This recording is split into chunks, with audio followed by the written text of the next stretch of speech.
Hi friends, రేపొచ్చే అప్కమింగ్లో ఏం జరగబోతుందో ముందుగా తెలుసుకుందాం. కేపీ చావు బ్రతుకులతో కొట్టుమిట్టాడుతూ ఉంటారు. అప్పుడు డాక్టర్స్ వచ్చి 24 గంటల టైం మాత్రమే ఉందని చెప్పేసి అనేసరికి ఇక అందరూ కేపీ దగ్గరికి వెళ్ళి చాలా బాధపడుతూ ఉంటారు.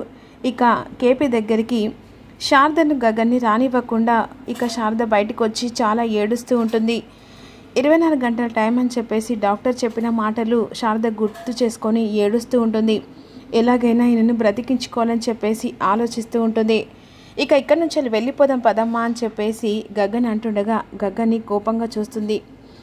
అసలు ఏంటిరా నువ్వు, ఇన్ని రోజులు నీ మాట విన్నానని చెప్పేసి ఈరోజు నా పసుపు కుంకాలు నేను పోగొట్టుకునే స్థితిలో లేనని చెప్పేసి శారద ఎదురుగా మాట్లాడుతూ ఉంటుంది. ఎలాగైనా సరే అతను దూరం ఉన్నా పర్వాలేదు, కానీ ప్రాణాలతో నా ఎదురుగా ఉన్నాడని సంతోషపడతాను. ఎలాగైనా ఆయన్ని బ్రతికించుకుంటానని చెప్పేసి ఈ విధంగా ఆలోచిస్తూ ఉంటుంది. ఇక భూమి వెంటనే శారద దగ్గరకు వచ్చి ఏడుస్తూ ఉండగా అప్పుడు వెంటనే భూమి విధంగా అంటుంది, అత్తయ్య ఎలాగైనా మామయ్యను బ్రతికించుకోవాలి. మామయ్య లేకపోతే నేను ఈ పెళ్ళి కూడా చేసుకోలేను. మీరిద్దరు కలిసి మా ఇద్దరిని ఆశీర్వదించాలి అనే విధంగా భూమి అంటూ ఉంటుంది. వెంటనే శారదకు స్వామీజీ గుర్తొచ్చేస్తాడు. అమ్మ, గుడికి వెళ్దాం, ఎలాగైనా ఈయన బ్రతికించుకుందాం అని చెప్పేసి ఈ విధంగా అనుకున్న తర్వాత అదే విషయం మీరా కూడా చెప్దామని అనుకుంటూ ఉంటుంది. కానీ ఇప్పుడు మమ్మల్ని చూస్తేనే వాళ్ళు మండిపడుతున్నారు. లేదత్తయ్య, వీళ్ళ మాటలు నమ్మి అత్తమ్మ ఇలా మాట్లాడుతుంది, కానీ తన మనసు చాలా మంచిది అని చెప్పేసి భూమి అంటూ ఉంటుంది. సరే అని చెప్పేసి గుడి దగ్గరికి శారద స్వామీజీని కలవడానికి వెళ్తుంది. స్వామీజీకి కేపీ గురించి చెప్పిన తర్వాత వెంటనే గవ్వలు వేసి చూస్తూ ఉండగా ఆఖరి ప్రాణాలతో కొట్టుమిట్టాడుతూ ఉంటాడు. అప్పుడు స్వామీజీ విధంగా అంటూ ఉంటాడు, ఊరి పొరిమేలలో గట్టు తల్లి అని ఉన్నది. ఆమె మహంకాళి తల్లి. ఆమెకు మీరు బోనం పెడితే ఖచ్చితంగా అభిషేకం మీ చేతుల ద్వారానే జరగాలి. అలా జరిగిన తర్వాతనే అమ్మ కరుణించి మీ పసుపు కుంకాలు నిలబెడుతుందని చెప్పేసి ఈ విధంగా శారదకు చెప్పిన తర్వాత వెంటనే మీరా కూడా అదే విషయంగా చెప్తుంది. ఆ పూజ నేను చేస్తాను, ఎలాగైనా మా ఆయనను బ్రతికించుకుంటాను అని చెప్పేసి మీరా అంటూ ఉంటుంది. అత్తయ్య, ఇప్పుడు మామయ్య ప్రాణాలు నీ చేతిలో కాదు, అత్తయ్య చేతిలో కూడా ఉన్నాయి. మీరిద్దరు కలిసి మామయ్య ప్రాణాలు నిలబెట్టాలి. అయినా ఆవిడెవరు చేయడానికి ఇప్పుడు ఇక్కడ గొడవ పడే సమయం కాదు. ఎలాగైనా మీరిద్దరు కలిసి ఈ పూజ జరిపించి మామయ్య ప్రాణాలు కాపాడాలి అని విధంగా భూమి అంటూ ఉంటుంది. కాకపోతే మీరిక్కడ పూజ చేయాలనుకుంటే కఠిన పరీక్షలు, కఠిన సమస్యలు కూడా ఎదురు పడుతూ ఉంటాయి. వాటికి నెగ్గి మీరు అమ్మవారి ప్రదక్షిణాలు చేసిన తర్వాతనే అమ్మవారు ఆహ్వానించేలా ఉంటాయి. అంతేకాదు, ఎదురుపోయే పరీక్షకు మీరు సిద్ధం ఉంటేనే ఈ బోనం ఎత్తుకొని మీరు ముందుకు నడవగలరు.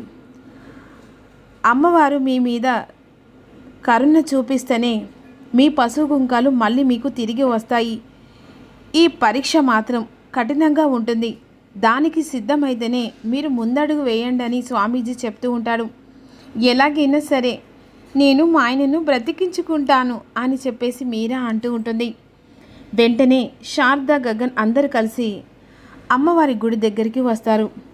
వాళ్ళ చేతుల మీదుగా బోనం చేసిన తర్వాత అక్కడ పంతులు గారిని బోనం ఎలా ఎత్తుకొని వెళ్ళడం, అమ్మ మీరు బోనం ఎత్తుకెళ్ళేటప్పుడు కఠిన ఎదురు పరీక్షలు కూడా ఎదురు పడుతూ ఉంటాయి. కళ్ళ గంతలు కట్టుకొని మీరు బోనం ఎత్తుకొని రావాల్సి ఉంటుంది. చెప్పలేనమ్మా, ఎందుకంటే ఎదురయ్యే కఠిన పరీక్షలలో అమ్మవారు కావాలని చెప్పేసి పరీక్ష పెడుతూ ఉంటారు.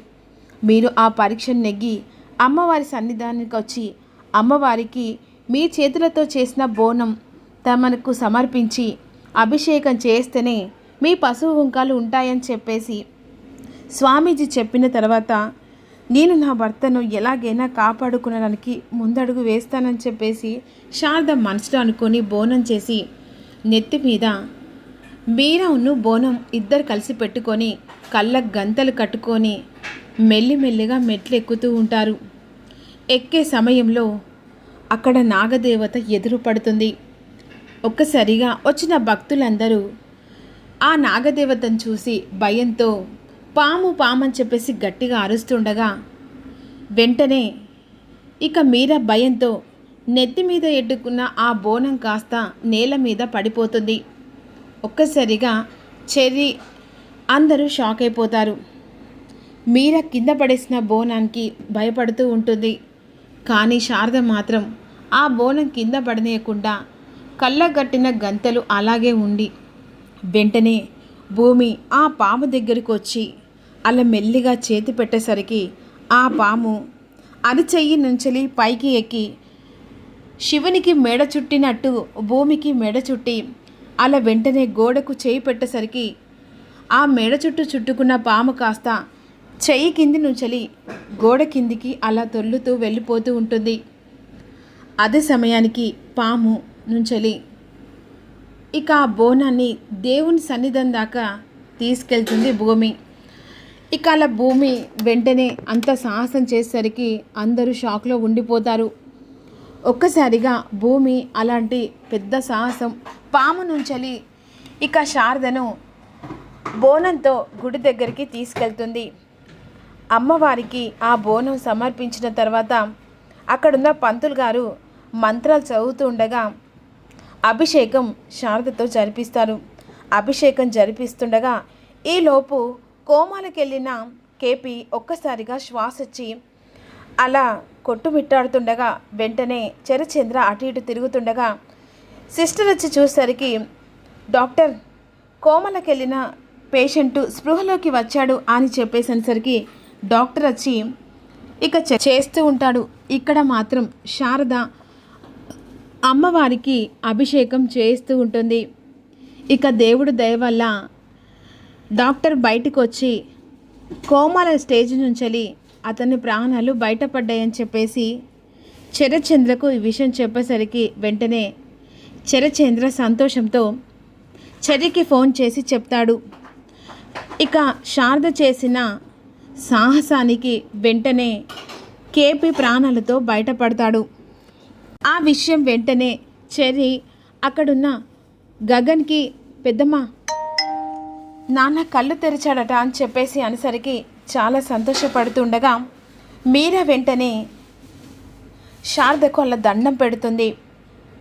ఈరోజు నా భర్తను కాపాడింది నువ్వే అని చెప్పేసి శారదకు మీరా దండం పెట్టేసరికి భూమి గగన్ ఒక్కసారి షాక్ అయిపోతారు. ఇక ఏం జరగబోతుందో అప్కమింగ్లో తెలుసుకుందాం.